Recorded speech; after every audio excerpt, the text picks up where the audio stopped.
घरवा अंगना कई दिहनी तैयार। अरे लिप पोत के घरवा अंगना कई दिहनी तैयार। ए जी सुनी ना, ए जी सुनी ना, कलसा किने जाई बाजार।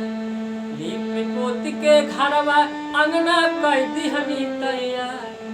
लिप पोत के घरवा अंगना कई दिहनी तैयार। ए जी सुनी ना, ए जी सुनी ना, कलसा किने जाई बाजार। ए जी सुनी ना, कलसा किने जाई बाजार। लिप पोत के घरवा अंगना कई दिहनी तैयार। लिप पोत के घरवा अंगना कई दिहनी तैयार।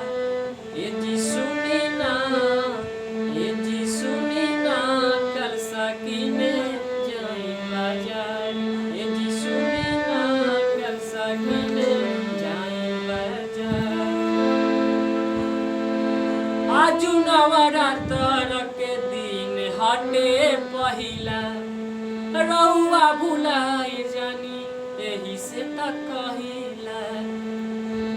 आजू नवरात्र के दिन हटे पहिला। रउआ भुलाई जानी एही से त कहिला। अरे रुनकत झुनकत मैया रानी अहे घरे हमार।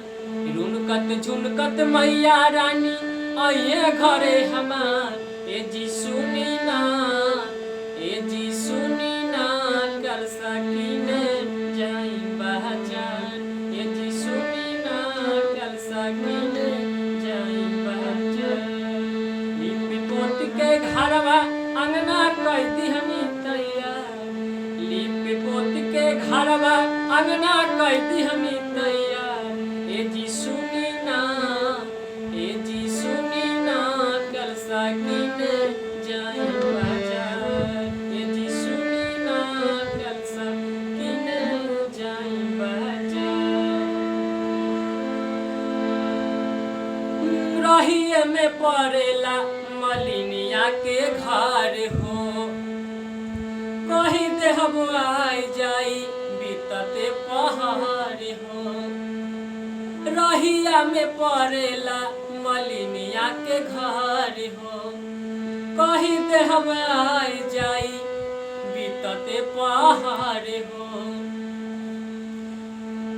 अरे लाल लाल अढ़ौलवा के उले ले आई हार। लाल लाल अढ़ौलवा के उले ले आई हार। ए जी सुनी ना, ए जी सुनी ना, कलसा किने जाई बाजार। ए जी सुनी ना, कलसा किने जाई बाजार। लिप पोत के घरवा अंगना कई दिहनी तैयार। लिप पोत के घरवा